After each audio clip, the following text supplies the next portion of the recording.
bonjour à vous tous. Je vous propose d'aller dans Acte 2. Vous y êtes, verset 39.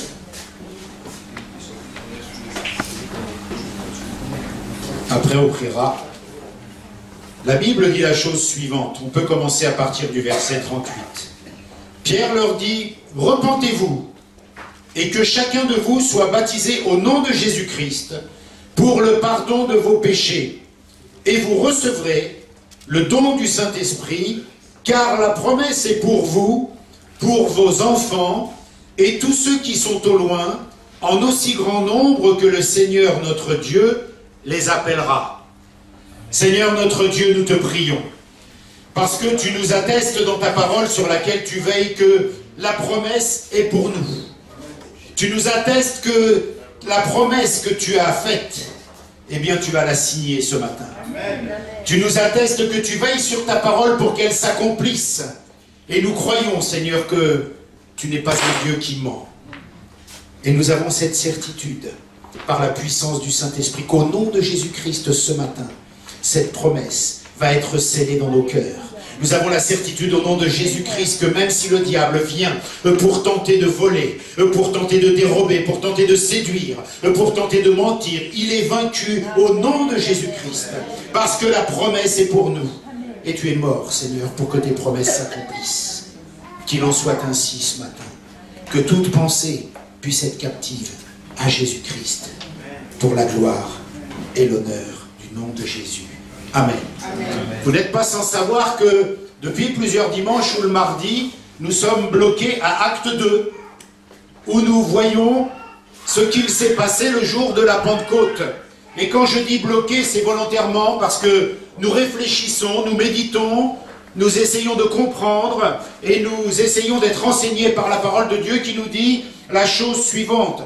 Le Seigneur Jésus-Christ est apparu à ses disciples et il leur a dit, eh bien, vous allez aller à Jérusalem, et tant que quelque chose que je vous promets ne s'est pas accompli, ne bougez pas, restez à Jérusalem et ne faites rien. On a réfléchi, on a enseigné là-dessus, et la Bible nous dit que, eh bien, si nous voulons être revêtus de la puissance que Dieu nous a promise, de la promesse qui est pour nous, il faut l'attendre. Il faut attendre de recevoir cette promesse. Et si nous faisons quelque chose qui ne soit pas fait selon l'ordre et la chronologie de Dieu, du Seigneur Jésus-Christ, eh bien ce ne sera pas efficace. Et nous voyons que cette promesse est efficace, que cette promesse est puissante. Elle a transformé les apôtres, on a parlé de Pierre, de sa transformation. Elle a permis qu'une prédication puissante ait lieu et que des âmes se convertissent. Et elle a permis que la vie de ces gens qui écoutaient et la vie des apôtres ne soit plus jamais la même. La Bible nous dit, vous attendrez cette promesse, restez à Jérusalem jusqu'à ce que cela arrive. Nous avons vu qu'ils sont restés à Jérusalem, qu'ils ont attendu une dizaine de jours et qu'à l'issue de ces jours passés dans l'attente, eh bien, il s'est passé un événement extraordinaire que la Bible atteste, eh bien, des langues de feu semblaient être au-dessus de leur tête et les gens qui étaient autour d'eux les entendaient parler dans leur langue et il semblait qu'ils étaient ivres pour la population tellement c'était quelque chose de fort. Et ça, Pierre s'est levé devant la foule et a dit, voyez ce qui se passe là, c'est la réalisation de la promesse, c'est ce qui vous a été promis, c'est ce que les Écritures nous annonçaient. Et Pierre, dans le chapitre 2, au verset 39, nous dit, quelque part, il nous parle ce matin, il nous dit, cette promesse est pour vous. En aussi grand nombre que vous soyez. Pour vous, mais aussi pour vos enfants, pour ceux qui vous suivront. Et cette promesse traverse le temps, traverse les siècles pour arriver aujourd'hui et nous dire ce matin, nous percuter, cette promesse est pour nous. Et comme toute promesse de Dieu, comme toute promesse de la parole de Dieu, elle s'obtient par la foi. Pour hériter d'une promesse, pour obtenir une promesse que Dieu nous fait, il faut y rentrer par la foi. C'est-à-dire croire que ce que Dieu dit est vrai et croire que quand Dieu dit quelque chose qui me concerne, eh bien c'est pour moi. Il faut que j'y rentre par la foi. Et la Bible va même plus loin, elle dit que sans la foi, c'est impossible de plaire à Dieu.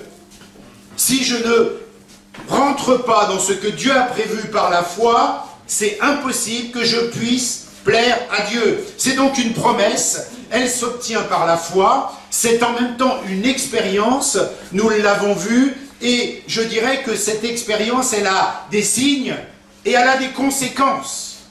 Et si cette promesse est pour nous, et si nous nous emparons de cette promesse, eh bien cette promesse aura des signes, aura des conséquences, et nous devrons y rentrer par la foi. Il n'y a pas d'autre possibilité.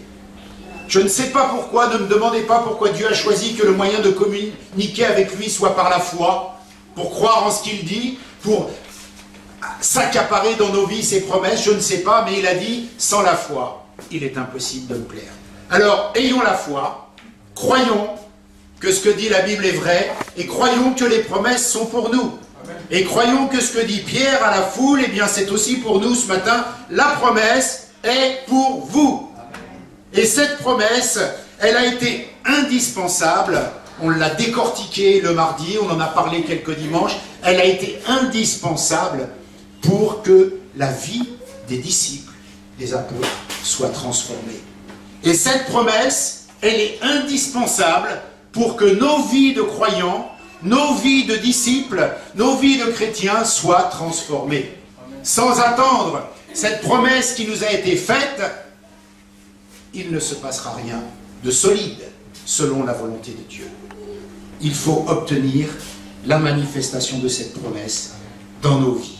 Le parler en langue est un des signes de cette promesse et nous le verrons par la suite, c'est un signe pour ceux qui ne croient pas, c'est un signe aussi pour nos vies spirituelles personnelles, et nous verrons plus tard, nous décortiquerons toutes les formes, le parler en langue sous toutes ses formes dans la parole de Dieu. Mais là n'est pas le propos pour nous ce matin. Le propos pour nous, c'est de se poser la question, et j'ai donné ce titre au message, quel prix devons-nous payer, quel prix à payer pour être des chrétiens, des croyants de la promesse, pour être des chrétiens de l'onction, pour être des chrétiens revêtus de puissance, pour être des chrétiens remplis de ce que Dieu nous a promis. Quel prix?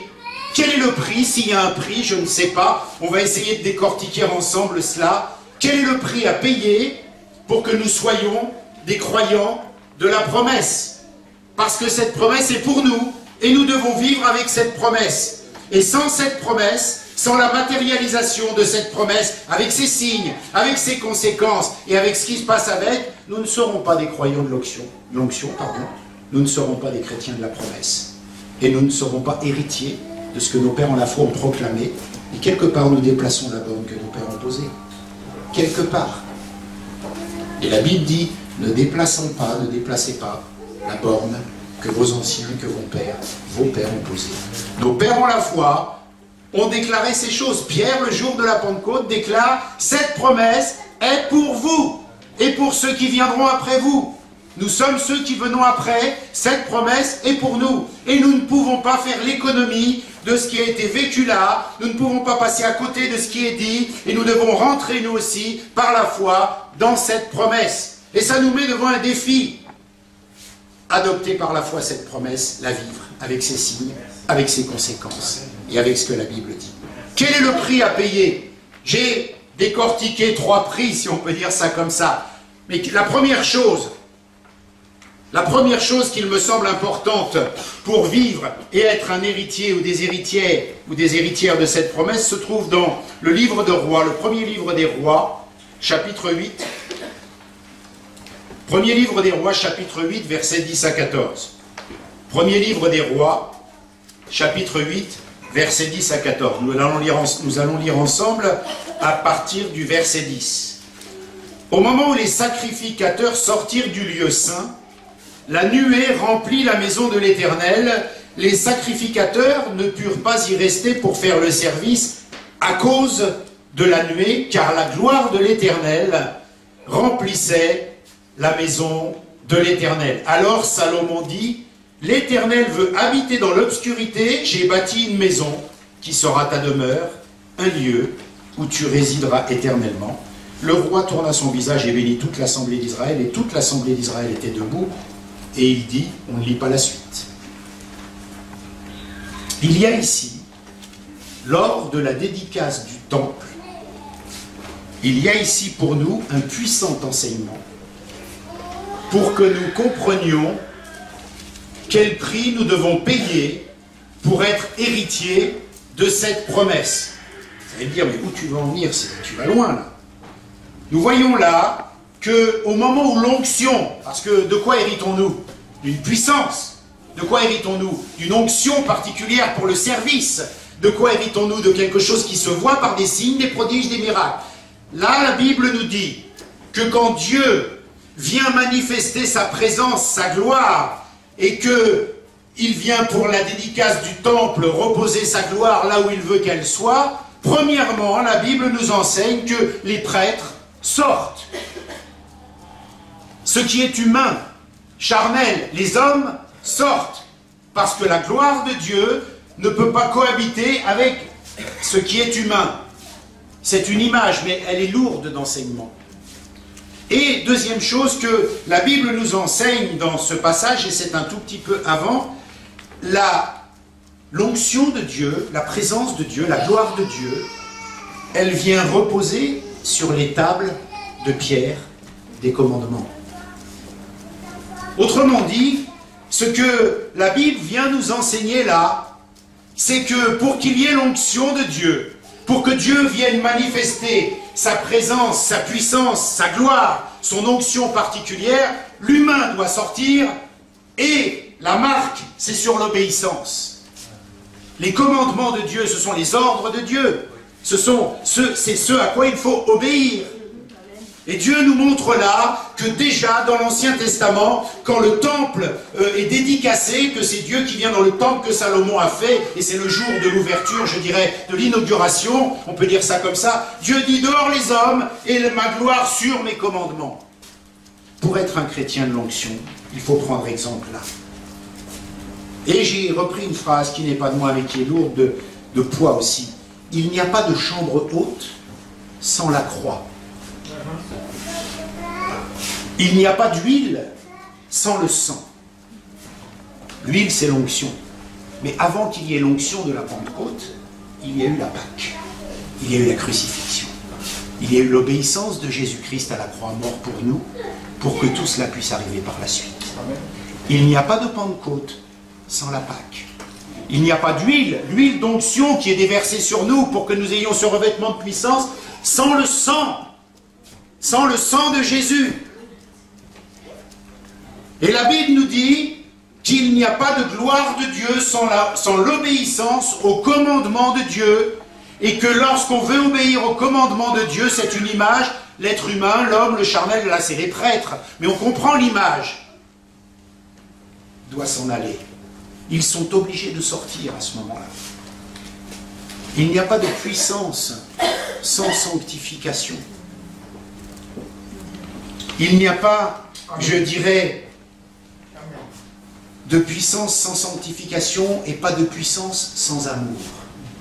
Corinthiens, au chapitre 13, au verset 1, nous dit que si on avait tous les dons de la terre, jusqu'à faire des miracles, des prodiges, si on n'a pas l'amour, on est un airain qui résonne une cymbale.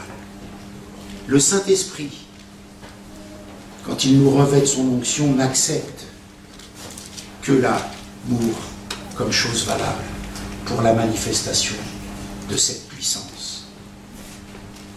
Et je dirais qu'en même temps, cette onction nous libère. Vous savez, quelquefois, il y a deux façons de faire. Il y a dire on doit obéir aux commandements de Dieu et les présenter comme étant des choses dures. Voilà, Dieu veut que tu fasses ça, Dieu veut que tu fasses ça, Dieu veut que tu arrêtes ça, Dieu veut que tu arrêtes ça, Dieu veut que tu arrêtes ça. C'est une façon d'enseigner, de dire ce que Dieu ne veut pas.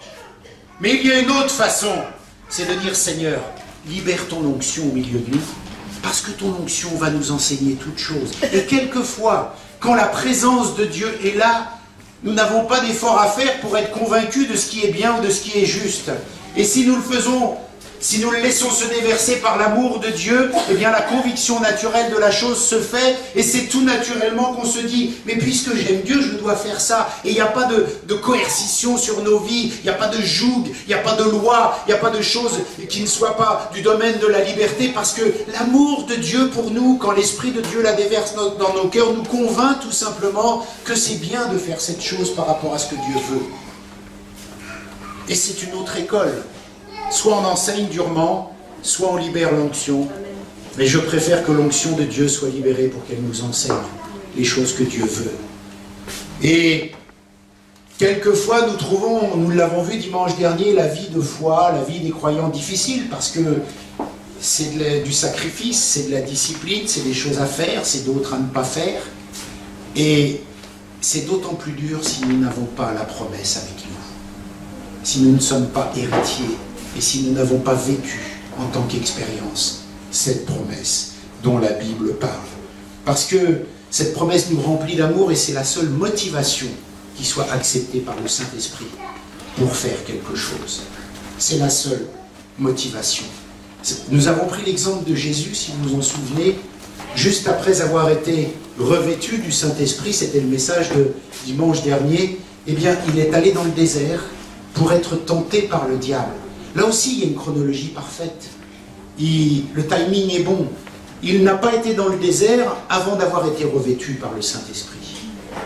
Il n'a pas fait cet acte de résistance au diable dans le désert tant qu'il n'avait pas reçu cette onction.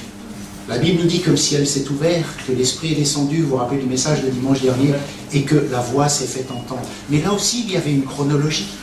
Il faut recevoir la puissance pour pouvoir être qualifié. Et si nous trouvons nos vies de croyants difficiles, c'est quelque part normal tant que nous n'avons pas reçu la puissance, tant que nous n'avons pas reçu la promesse pour vivre ce à quoi Dieu nous appelle. Donc, le premier prix à payer, je dirais, pour que nous soyons des héritiers, pour que nous soyons des croyants de la promesse, eh bien, c'est l'obéissance. Pas d'onction sans obéissance. Pas de promesse sans obéissance. Hébreux chapitre 1er verset 9 nous dit la chose suivante. Tu as aimé la justice et tu as haï l'iniquité. C'est pourquoi, ô Dieu, ton Dieu t'a oint, onction, d'une huile de joie au-dessus de tes égaux. Pourquoi Christ a-t-il été oint d'une onction particulière? Parce qu'il a aimé la justice, l'obéissance, les commandements. Et la Bible nous enseigne encore là pour conclure ce premier point du prix à payer pour recevoir l'onction, pour être un chrétien de la promesse, c'est l'obéissance. Et l'obéissance, nous pouvons le voir rapidement et nous n'allons pas décliner et décomposer tous les points d'obéissance et de désobéissance dans la vie du croyant. Mais l'obéissance, c'est quoi?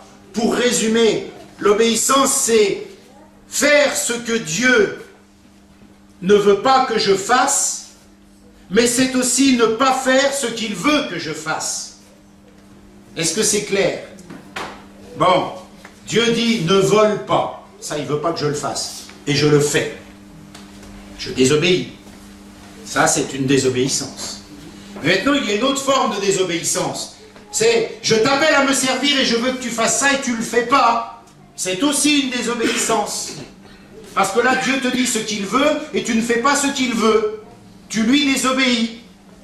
Et quand Dieu dit ne fais pas ça, tu le fais. C'est une autre forme de désobéissance. Et je crois que l'Esprit de Dieu, parce que je ne suis pas devin, peut décliner dans chacune de nos vies, eh bien, quels sont les éléments de nos vies qui sont dans ce domaine de l'obéissance. Et pourquoi peut-être nous n'avons pas d'onction particulière pour le service auquel Dieu nous appelle? Eh bien c'est peut-être que dans ma vie, quelque part je ne fais pas ce que Dieu veut, ou je fais ce qu'il ne veut pas que je fasse. Alors on va s'arrêter un instant et on va prier sur ce premier point. Parce que la Bible dit que l'Esprit de Dieu nous enseigne aussi les choses, et je crois que l'Esprit de Dieu est présent. Nous prierons 3 fois, puisqu'il y a 3 points. Mais ce premier point-là, l'obéissance, on ne peut pas aller plus loin si nous n'avons pas procédé selon cette étape. Alors Seigneur, nous te prions ce matin aussi, que maintenant, si dans nos vies, Dans nos vies de croyants, dans nos vies chrétiennes, il y a des domaines que tu veux toucher par la puissance de ton esprit. Que tu puisses parler à chacun, à chacune ce matin, dans le domaine de l'obéissance. Seigneur, nous voulons comprendre que t'obéir, c'est aussi faire ce que tu ne veux pas, mais c'est aussi ne pas faire ce que tu veux que nous fassions. Et Seigneur, tu peux parler à un cœur, tu peux parler à des cœurs ce matin. Tout cela, pour que nous puissions avancer, pour que nous puissions aller plus loin dans la propagation de ta nouvelle sur cette terre, que nous puissions avancer, que nous puissions aller plus loin dans la vie de notre assemblée. Seigneur, nous te demandons que ce matin, au nom de Jésus-Christ, la porte soit ouverte à l'onction de Dieu dans nos vies. Nous te demandons ce matin que nous puissions être des héritiers de la promesse, celle que tu nous as faite, et nous voulons rentrer par la foi pour que cette promesse, eh bien, soit la nôtre, et nous le déclarons au nom de Jésus-Christ. Saint-Esprit de Dieu, s'il te plaît, ce matin, agis puissamment afin d'éclairer nos sentiers, que ta parole balise nos routes, que nous comprenions aisément les choses là où nous devons corriger nos chemins et nos routes. Seigneur, qu'il en soit ainsi. Amen. Comme ça, le premier point est bien calé dans nos vies. Nous pouvons passer au deuxième point. Pour être un croyant de la promesse, un croyant héritier de la promesse et actif dans cette promesse, la Bible nous enseigne une deuxième chose. La Bible nous dit dans l'évangile, dans la première épître de Jean, chapitre 2, verset 27, la Bible nous dit que l'onction, justement, nous en parlons, eh bien, nous enseignera toutes choses. Autrement dit, pour être des croyants de la promesse, il y a un deuxième prix à payer. Le premier prix était celui de l'obéissance. Le deuxième prix à payer, c'est que l'onction nous enseigne toutes choses. Et je vais décliner aussi là ma pensée. Nous avons vu la semaine dernière dans Actes des Apôtres, au chapitre 15, verset 28, que les apôtres avaient une drôle de façon de s'exprimer quand ils disent, eh bien, il a paru bon au Saint-Esprit et à nous. Et j'avais même souligné dans le message que j'avais fait que pour parler de cette façon, il faut avoir une drôle de communion avec la personne du Saint-Esprit. Parce qu'on lit ça comme ça. Mais vous imaginez le poids de ces paroles. Il a paru bon au Saint-Esprit et à Eric que nous fassions cela. Si je parle comme ça, ça veut dire que le Saint-Esprit et moi avons une drôle de relation. Vous êtes d'accord avec ça? Mais la Bible nous dit qu'on doit aller dans ce sens-là. Un tel degré de communion signifiait une excellente connaissance de la personne.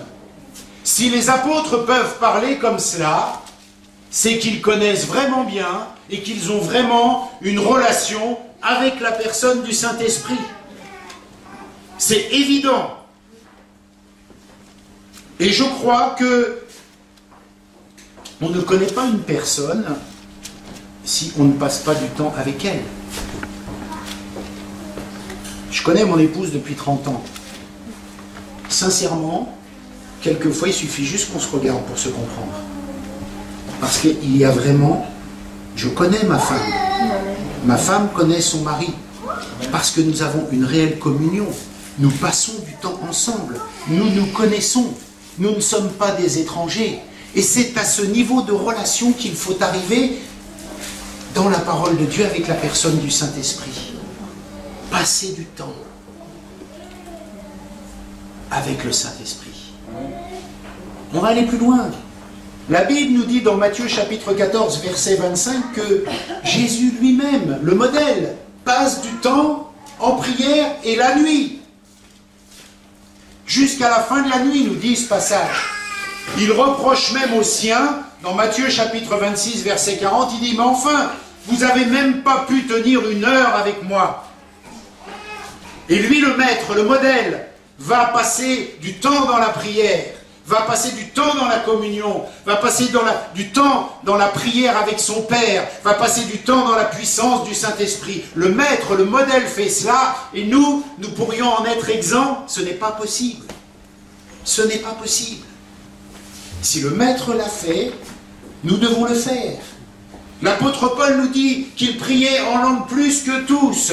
1 Corinthiens 14, 18. Et il nous exhorte à faire par l'Esprit toutes sortes de prières. Éphésiens chapitre 6, 18. Je ne veux pas faire un exposé sur le parler en langue. Je veux simplement juste dire des choses. Il prie plus que nous tous. Jésus le Maître lui-même passait des nuits dans la prière. Les apôtres disaient, il a paru bon au Saint-Esprit et à nous. Moi, quand je lis ça, je me dis, waouh les gars, quel degré de communion ils avaient, quelle proximité. Et la Bible nous dit, la promesse est pour vous. Pour vos vies d'église, pour vos vies personnelles, pour les moments que vous passez dans la prière, cette promesse est pour vous, parce que nous devons être remplis d'onction. Et Emmanuel, ça veut dire quoi? Dieu est parmi nous, est avec nous. Qui est notre Emmanuel aujourd'hui? Le Saint-Esprit, dans cette génération-là. Notre Emmanuel à nous, c'est le Saint-Esprit. Dieu est parmi nous, c'est l'Esprit de Dieu. Notre Emmanuel, c'est la personne du Saint-Esprit aujourd'hui. Lui qui nous emmène dans le cœur de Dieu, lui qui nous emmène dans le cœur de Christ, lui qui nous enseigne les choses, qui nous convainc de péché, de justice, de jugement, lui dont le Seigneur Jésus a dit, je ne vous laisse pas orphelin, c'est lui qui va me remplacer quelque part, c'est lui qui va vous compenser votre cœur de mon absence physique. Notre Emmanuel, c'est la personne du Saint-Esprit. Et le deuxième prix à payer pour être un croyant de la promesse, c'est passer du temps avec la personne du Saint-Esprit. C'est passer du temps dans la communion. Nous ne pouvons pas faire l'économie de cela. C'est le deuxième prix à payer pour être un chrétien de la promesse. Pour que cette promesse de laquelle nous nous emparons par la foi devienne nôtre aujourd'hui dans nos vies d'église. Nous passons des mardis à scruter acte 2, à comprendre l'Esprit de Dieu, etc., etc. Mais nous devons mettre en pratique. Nous devons mettre en application. Le deuxième point, c'est qu'il nous faut passer du temps avec la personne du Saint-Esprit. Et je sais que ce n'est pas monnaie courante.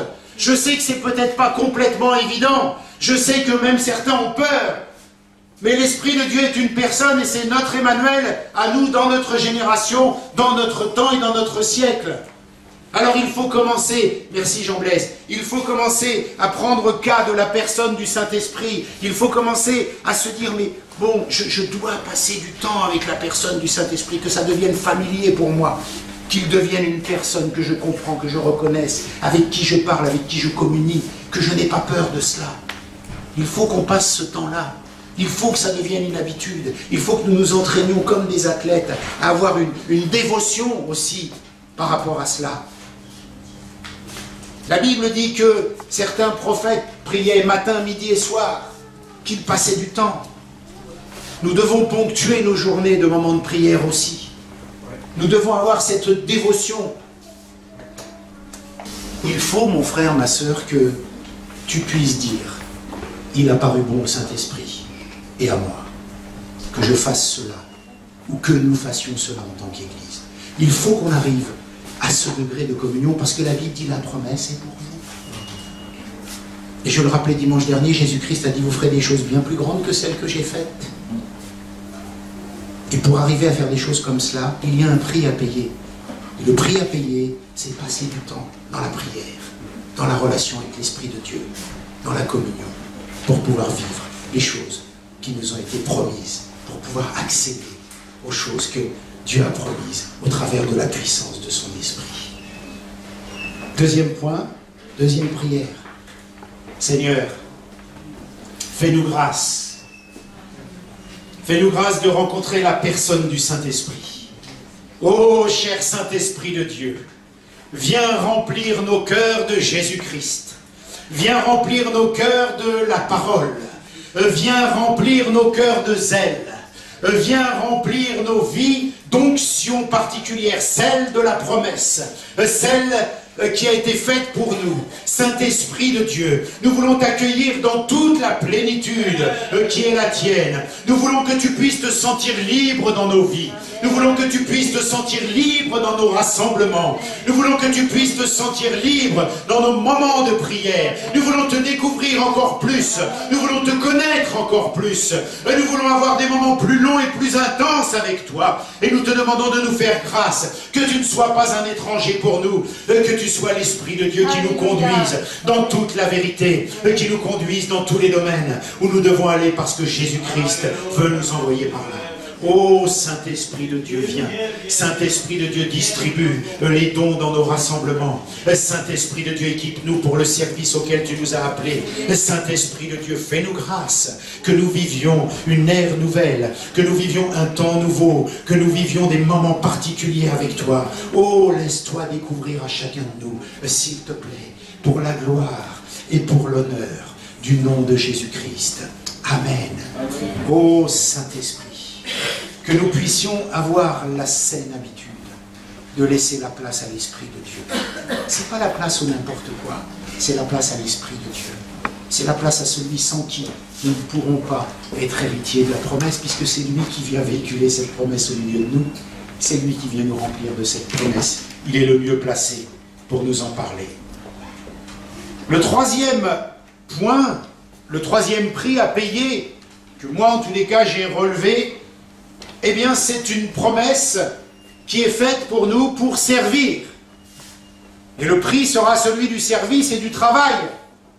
Mais ce n'est pas n'importe quel service et ce n'est pas n'importe quel travail. J'ai pris pour illustrer l'exemple d'Acte 3, chapitre 6, où l'apôtre dit « Je n'ai ni or ni argent, mais ce que j'ai, je te le donne, au nom de Jésus-Christ. Lève-toi et marche. » Une des conséquences de l'onction dans nos vies de croyants, pour moi, une des conséquences de la promesse, de la manifestation de la promesse dans nos vies de croyants, c'est de permettre aux autres, comme le disait Jean Blaise aux Invalides, au Trocadéro, à la Tour Eiffel, qui courent sur le quai, de permettre à ces gens-là d'expérimenter les choses du royaume de Dieu. C'est nous, parce que nous sommes équipés de cette promesse, eh bien, nous avons un champ de travail et nous pouvons permettre au monde, nous pouvons permettre aux gens de vivre les choses qui sont annoncées du royaume de Dieu. Voilà pourquoi nous sommes équipés de cette promesse et voilà pourquoi nous avons un champ de travail aussi pour permettre aux gens de vivre les choses du royaume de Dieu. Quelles sont-elles? Elles sont salut, elles sont guérison, elles sont délivrance. Marc chapitre 16, versets 17 à 18, vous connaissez tous. Voici les signes qui accompagneront ceux qui auront cru en mon nom, etc., etc. Et entre parenthèses, on va en parler. Nous voyons qu'ici, un des signes qui va avec la guérison, boire du poison, etc., c'est parler de nouvelles langues. Au même titre que guérir, c'est parler de nouvelles langues. On y reviendra, mais c'est quand même à noter que c'est un signe miraculeux. C'est quand même à noter que c'est quelque chose qui est mis au même rang que la guérison, que marcher sur les scorpions, les serpents, ce que vous voulez, j'ai plus tout le passage en tête, mais l'idée c'est ça. Et c'est mis au même rang. Ils parleront de nouvelles langues, ils feront des guérisons, etc. Au même rang. Et c'est un signe miraculeux. Et c'est un signe qui caractérise ceux qui sont de la promesse. Et c'est un signe qui caractérise ceux qui sont équipés pour accomplir la promesse. C'est un signe qui caractérise ceux qui sont qualifiés pour faire expérimenter à tous les joggers qui sont là qu'il y a des choses du royaume du ciel qu'ils peuvent vivre. Et c'est un signe qui peut permettre que dans cette salle aujourd'hui, tu puisses vivre les choses qui sont annoncées et promises pour toi. Parce que la promesse est pour toi. Et celui qui te l'annonce possède le signe pour te l'annoncer, parce qu'il parle de nouvelles langues. Voilà ce que dit la Bible. Amen. Je m'énerve pas.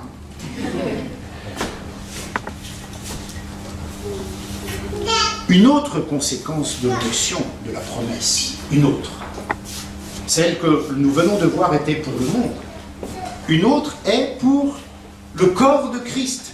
Cette fois-ci au sens de Corinthiens, la Bible nous dit « Or à chacun, la manifestation de l'Esprit est donnée pour l'utilité commune. » 1 Corinthiens 12, 7. Ça veut dire quoi?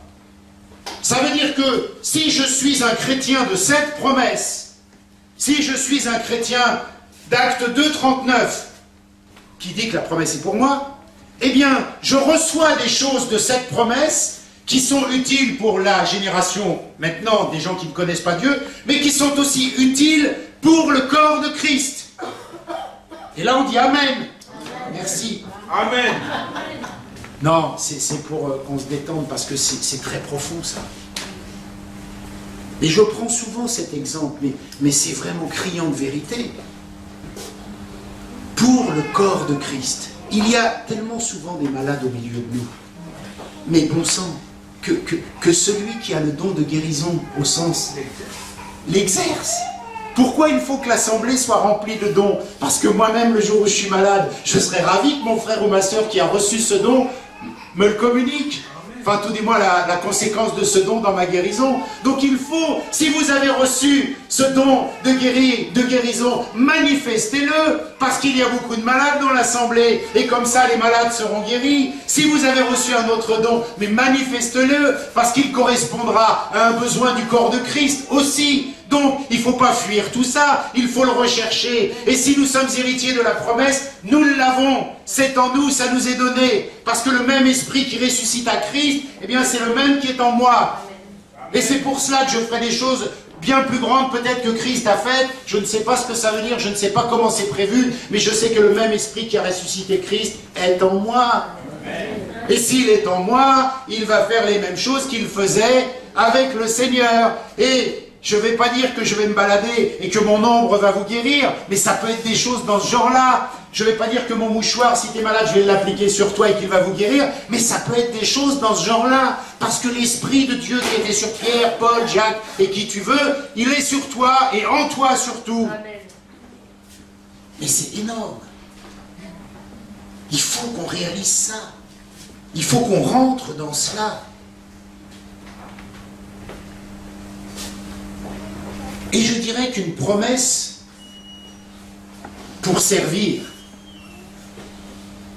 vous allez voir où je veux en venir, c'est pas une promesse pour aller faire ses courses, pour acheter une maison, pour aller en vacances. Ce que je veux dire par là, c'est pas pour la vie chrétienne normale.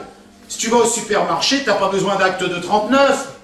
On est bien d'accord, on est équipé en vue d'une mission, pour un travail, pour quelque chose. Pas pour acheter sa maison, pas pour penser qu'aux choses de ce monde, pour aller faire ses courses, pour, je sais pas, non. Il n'y a pas d'onction si je n'ai pas une sphère d'activité, un champ d'action, et si je n'accepte pas cette mission. Le prix à payer pour être un croyant de la promesse, c'est d'avoir un travail à faire. Si j'ai pas de travail, j'ai pas besoin d'onction. Le Saint-Esprit ne va pas te faire héritier de la promesse pour que tu ailles au champ remplir ton caddie. On ne parle pas de cela. Là, je parle aux chrétiens qui seraient tentés d'avoir une vie normale et de ne pas chercher autre chose. Pour avoir cette onction, cette promesse, il faut qu'il y ait un champ de travail, une sphère d'activité qui corresponde aussi à cette promesse.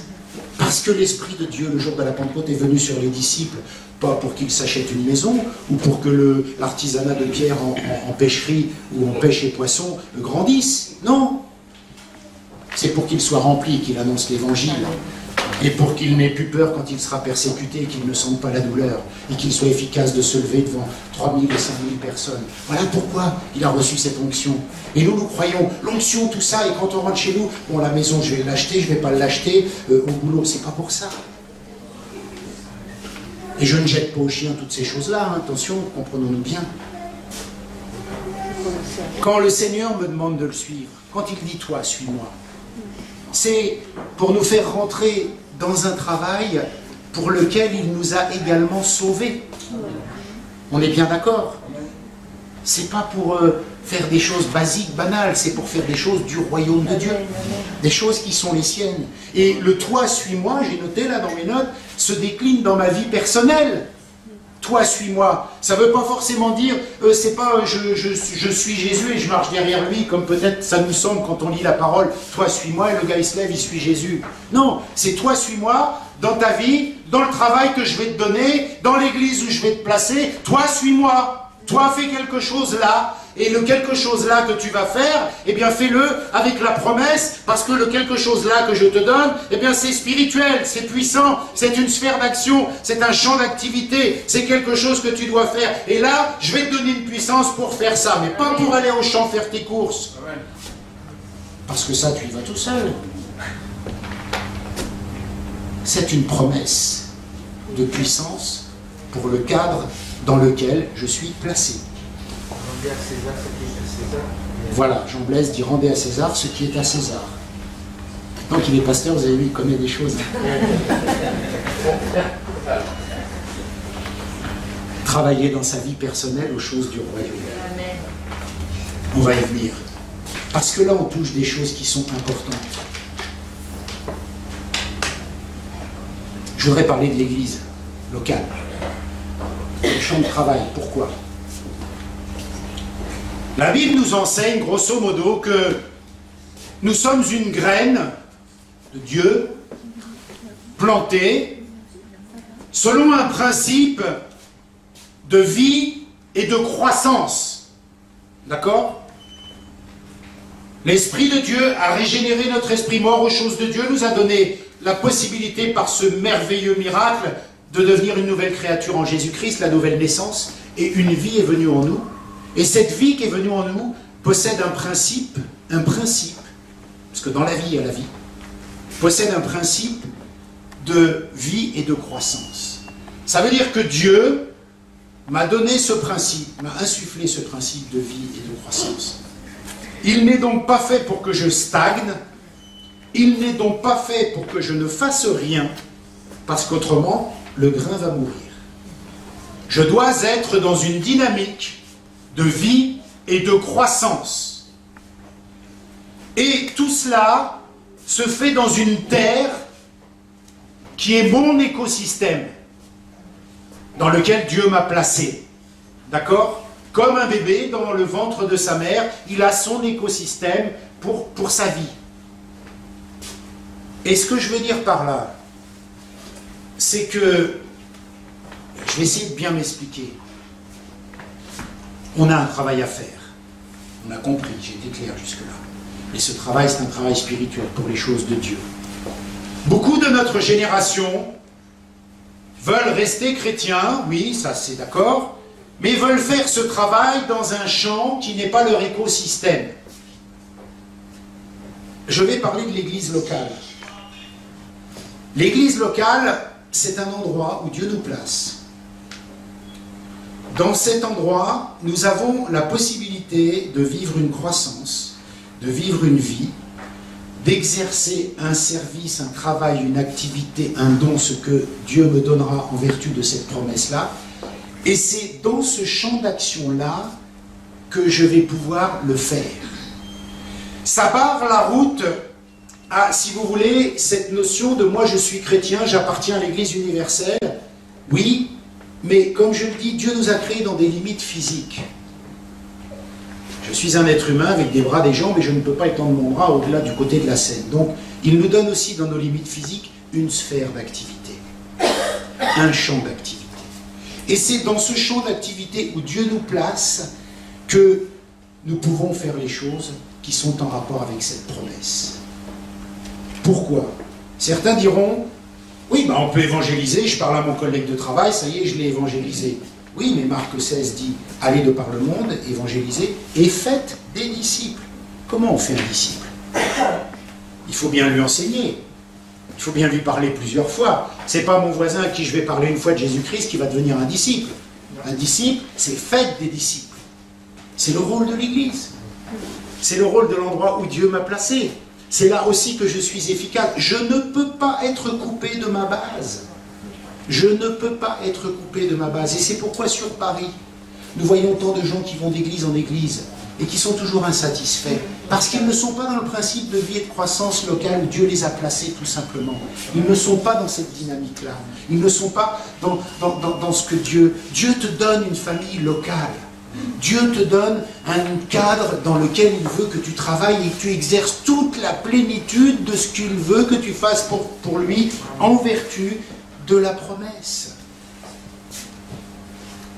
La Bible nous dit dans la parabole des talents, Matthieu chapitre 25 verset 15, les talents sont pour faire un travail, on est bien d'accord, et Jésus-Christ, on le voit, enfin le maître vient pour demander compte de ce qu'on a fait. Mais croyez-vous que Jésus-Christ, ou le maître, dans la parabole, pour rester dans la parabole, va venir nous demander compte de ce que nous avons fait nos courses à Auchan avec puissance et avec onction?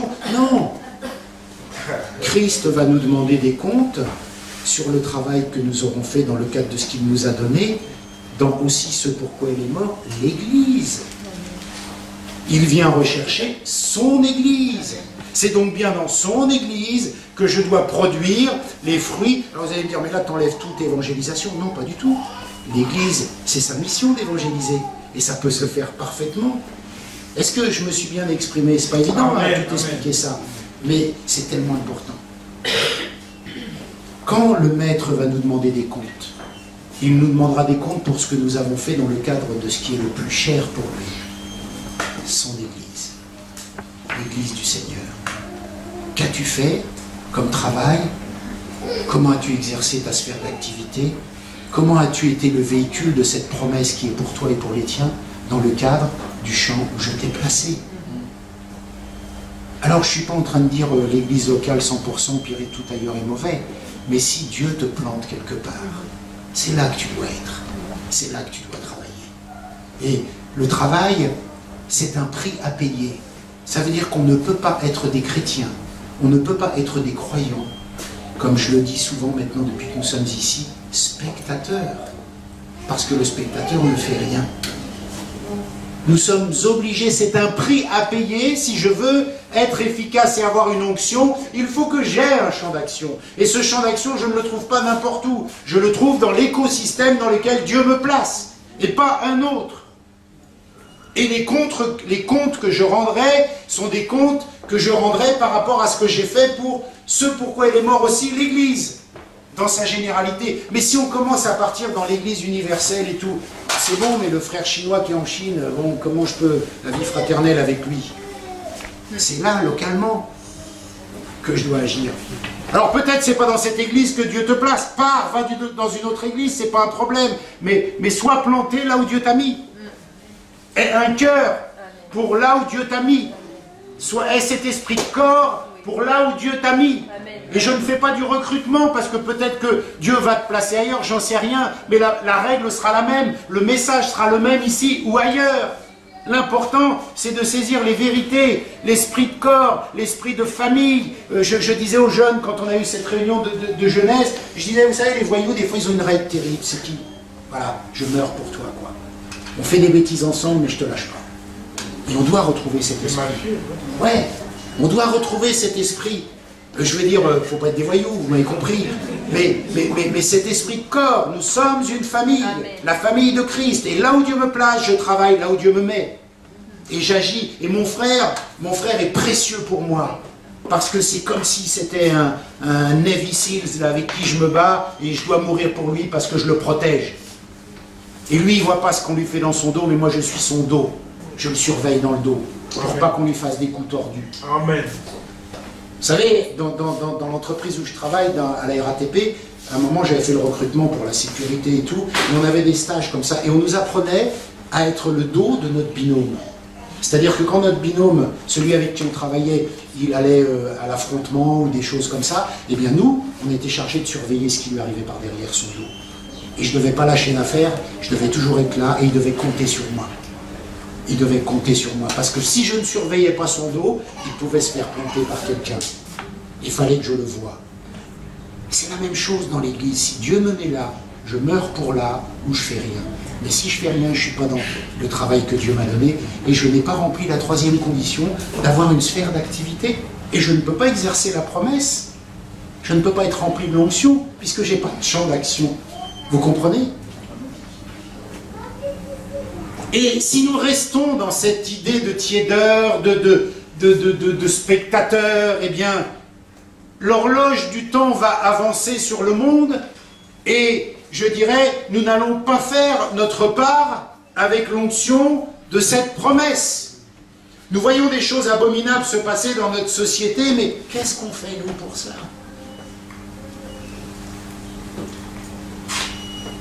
Comment on réagit par rapport à cela ? Je vais conclure. J'ai mis une phrase là, j'ai mis « Devons-nous toujours être la queue de cette société et ne pas jouer notre partition ?» Comprenez ce que ça veut dire? Nous avons, nous les croyants, de la promesse, une partition à jouer dans ce monde-là. Nous avons une partition à jouer. Nous avons quelque chose à faire et nous devons le dire. C'est pour cela que, souvenez-vous, quand nous sommes arrivés, on a fait quelques messages aussi sur la défense de notre foi. Parce que nous devons être là, répondre de notre foi, avoir des arguments sur qui est Jésus-Christ, est-ce que la parole de Dieu est la parole de Dieu. Nous devons être là, acteurs de notre société, et nous devons jouer notre partition de croyants, donner nos opinions, influer sur la société, témoigner. Et si nous sommes héritiers de cette promesse, nous serons remplis de cette promesse. Et nous aurons un impact. Mais je crois qu'il est temps de vraiment, comme nous le faisons le mardi, nous réfléchissons au Seigneur, on attend cette promesse. On veut que tu nous qualifies. Peut-être c'est 10 jours d'attente comme ils l'ont fait dans la chambre, peut-être c'est moins, peut-être c'est plus, mais nous voulons partir au combat, mais avec ça. Mais pour être convaincu de ça, il faut y croire. Il faut s'emparer, comme je le disais au début de ce message, de cette promesse, par la foi. Il faut rentrer dedans par la foi. Il faut que chacun de nous aspire à être un héritier, à recevoir cette promesse dans nos vies. Et la Bible nous dit qu'un des signes, nous le verrons, nous étudierons le parler en langue et tout cela, parce qu'il y a le parler en langue pour ceux qui ne connaissent pas Dieu, qui leur sert de témoignage, comme le jour de la Pentecôte, il y a pour nos vies personnelles, il y a d'autres exemples dans la parole, mais en tous les cas, la Bible nous dit qu'elle classe ce signe au même rang que les autres prodiges et miracles desquels doivent être équipés les disciples. Ils doivent aller dans le monde, faire des disciples, parler de nouvelles langues. Ça veut dire quoi? Il faut qu'on le comprenne, qu'on le saisisse spirituellement, ce que ça veut dire. Je vais clore parce que le temps a passé, mais je voudrais qu'on ait ce moment de réflexion, de prière, de se dire « Ah, il faut qu'on se bouge, parce que l'horloge avance, parce que le monde continue de tourner. Il faut qu'on se bouge parce que nous avons un travail, nous avons une partition à jouer, nous avons quelque chose à faire, et nous pouvons le faire ensemble si l'amour nous caractérise. Nous pouvons le faire ensemble si nous avons la foi d'être réceptionnaires de cette promesse. Nous pouvons le faire ensemble, et c'est ce pourquoi, à mon avis, le Seigneur nous pousse en ce moment à faire les choses. L'autre fois, j'avais... C'est pas une vision, parce que ce serait bien prétentieux de dire j'ai cette vision, c'est une conviction. Je suis sûr, moi, je vous transmets, je suis sûr que nous allons vivre des choses grandes et puissantes. Mais je suis sûr aussi que ça va nous demander de payer le prix. Et on est déjà dans cette chose-là. C'est galère, on arrive le matin, il faut changer les malles, ranger les chaises, il y a du travail, c'est pas agréable, c'est pas confortable. Vous voyez, et il faut qu'on fasse notre job, il faut qu'on fasse notre boulot, parce que le Seigneur va nous donner en conséquence des choses. Et je crois que c'est le prix à payer. Il y a le prix de l'obéissance, on l'a vu. Il y a le prix de la communion, bien évidemment, qui va faire l'économie de la prière. Mais il y a aussi le prix à payer du travail à faire. Amen. Et je crois que c'est fini, c'est fini, c'est fini, c'est fini le temps des églises où on ne fait pas de travail. On s'assoit et on écoute. Pour moi, je pense que c'est fini. Maintenant, tout le monde n'est pas obligé d'être d'accord, c'est pas important. C'est pas important. C'est en tous les cas la vision que j'ai dans le cœur et celle que je veux qu'on partage ensemble. Et que l'Esprit puisse nous aider. Parce que les disciples ont dit, Seigneur, mais tu as les paroles de la vie éternelle, mais qui peut te suivre? Tes paroles sont trop dures. Ça nous semble peut-être, à quelques-uns d'entre vous, une montagne d'aller prier pour un malade. Jamais il va être guéri, je vais prier pour lui, mais jamais. Et le Seigneur dit, va, fais-le. Fais-le parce que je t'équipe. Fais-le, t'occupe pas, sois rempli. Fais ton job. Et nous devons faire ça.